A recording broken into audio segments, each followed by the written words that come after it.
اعوذ باللہ من الشیطان الرجیم بسم اللہ الرحمن الرحیم الحمد للہ رب العالمین الصلاۃ والسلام علی سید المرسلین و خاتم النبیین اما بعد صحیح بخاری باب فضائل اصحاب النبی حدیث نمبر 3839 اردو ترجمہ۔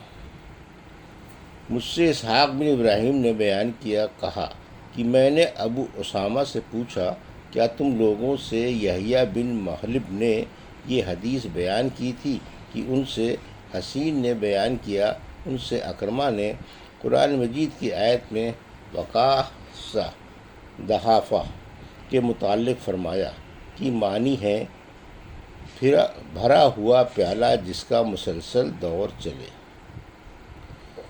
حدیث نمبر 3840 اردو ترجمہ۔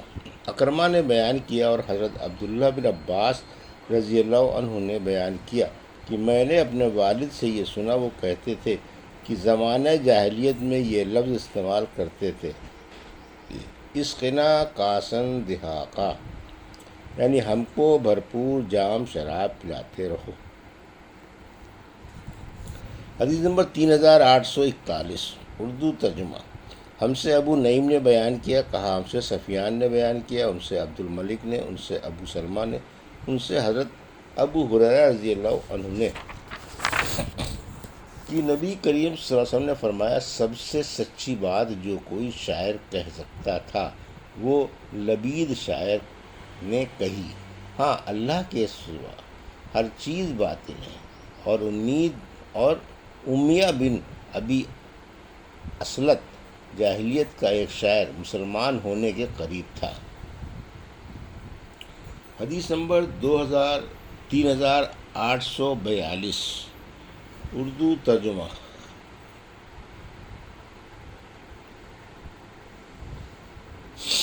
ہم سے اسماعیل نے بیان کیا، کہا مجھ سے میرے بھائی نے بیان کیا، ان سے سلیمان نے، ان سے یحییٰ بن سعید نے، ان سے عبد الرحمن بن قاسم نے، ان سے قاسم بن محمد نے اور ان سے عائشہ رضی اللہ عنہا نے بیان کیا کہ حضرت ابو بکر رضی اللہ عنہ کا ایک غلام تھا جو روزانہ انہیں کچھ کمائی دیا کرتا تھا، اور حضرت ابو بکر رضی اللہ عنہ اسے اپنی ضروریات میں استعمال کیا کرتے تھے۔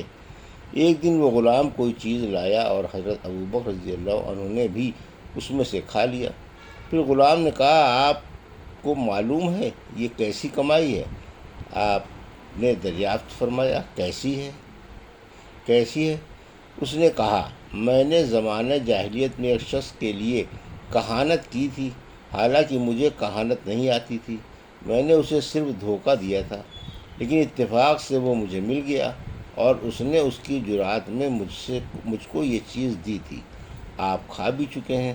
حضرت ابو بکر رضی اللہ عنہ نے یہ سنتے ہی اپنا ہاتھ منہ میں ڈالا اور پیٹ کی تمام چیزیں قے کر کے نکال ڈالیں۔ حدیث نمبر 3843 اردو ترجمہ۔ ہم سے مسدد نے بیان کیا، کہا ہم سے یحییٰ نے بیان کیا، ان سے عبید اللہ نے کہا مجھ کو نافع نے خبر دی، اور ان سے عبداللہ بن عمر رضی اللہ عنہ نے بیان کیا کہ زمانہ جاہلیت کے لوگ حبل الحبلہ تک قیمت کی ادائیگی کے وعدے پر اونٹ کا گوشت ادھار بیچا کرتے تھے۔ عبداللہ رضی اللہ عنہ نے بیان کیا کہ حبل الحبلہ کا مطلب یہ ہے کہ کوئی حاملہ اونٹنی اپنا بچہ جنے، پھر وہ دو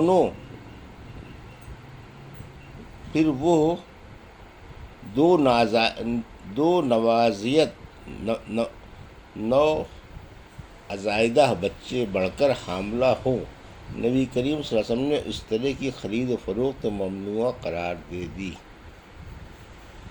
حدیث نمبر 3844 ہم سے ابو نعمان نے بیان کیا، انہوں نے کہا ہم سے اہدی نے بیان کیا، انہوں نے کہا کہ غیلان بن جریر نے بیان کیا کہ ہم انس بن مالک رضی اللہ عنہ کی خدمت میں حاضر ہوتے تھے، وہ ہم سے انصار کے متعلق بیان فرمایا کرتے تھے اور مجھ سے فرماتے کہ تمہاری قوم نے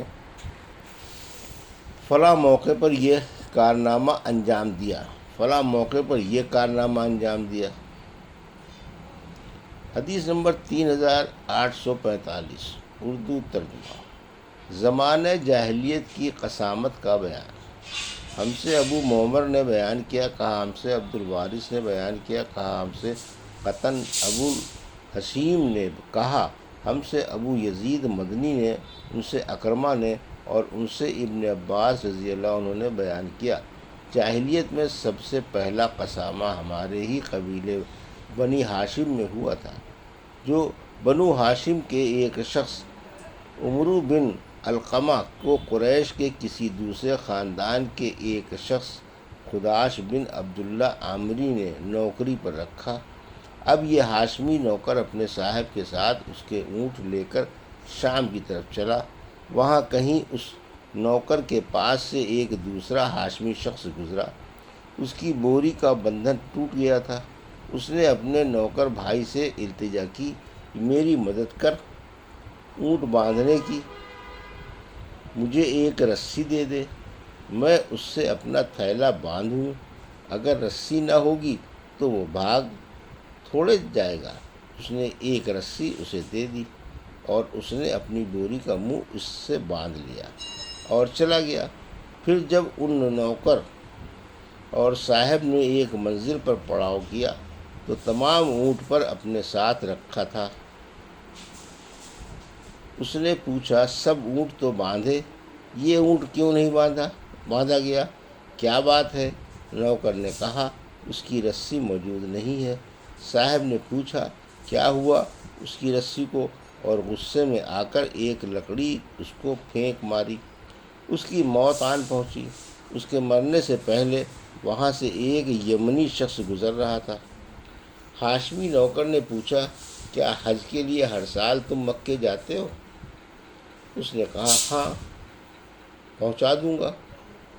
اس نوکر نے کہا، جب بھی تم مکے حج کے لیے جاؤ تو پکارنا، اے قریش کے لوگوں، جب وہ تمہارے پاس جمع ہو جائیں تو پکارنا، اے بنی ہاشم، جب وہ تمہارے پاس آ جائیں تو ان سے ابو طالب پوچھنا اور انہیں بتلانا کہ فلاں شخص نے مجھے ایک رسی کے لیے قتل کر دیا۔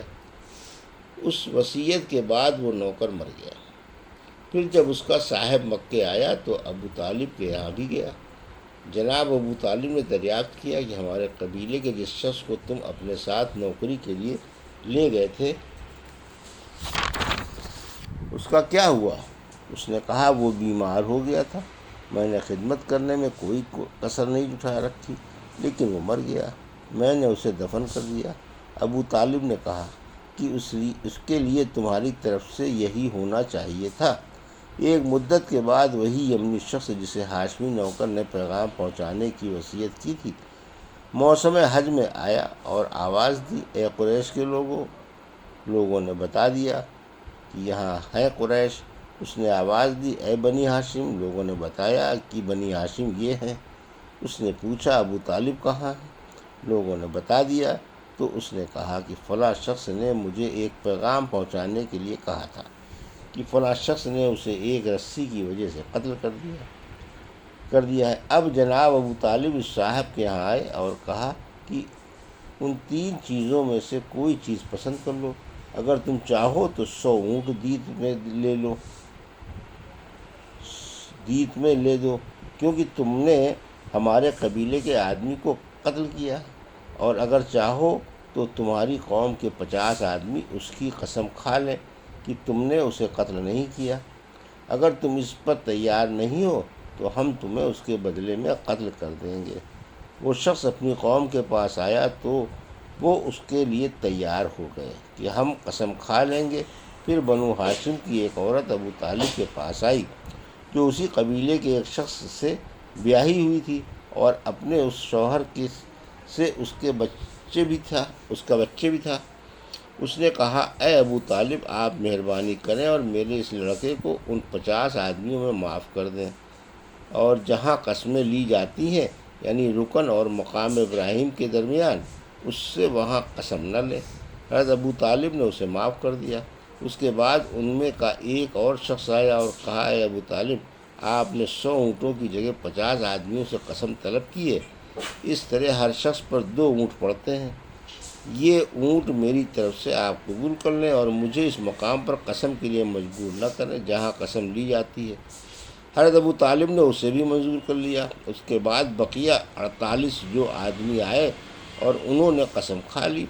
ابن عباس نے کہا، اس ذات کی قسم جس کے ہاتھ میں میری جان ہے، ابھی اس واقعے کو پورا سال بھی نہیں گزرا تھا کہ ان 48 آدمیوں میں سے ایک بھی ایسا نہیں رہا جو آنکھ ہلاتا۔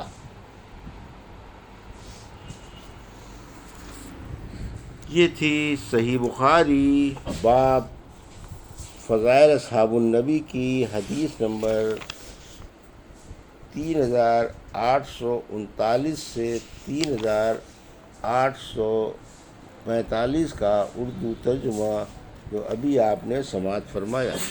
اللہ سے دعا ہے کہ اللہ میں ان حدیثوں کی صحیح سمجھ عطا فرما اور ان پر عمل کرنے کی توفیق عطا فرما، آمین یا رب العالمین۔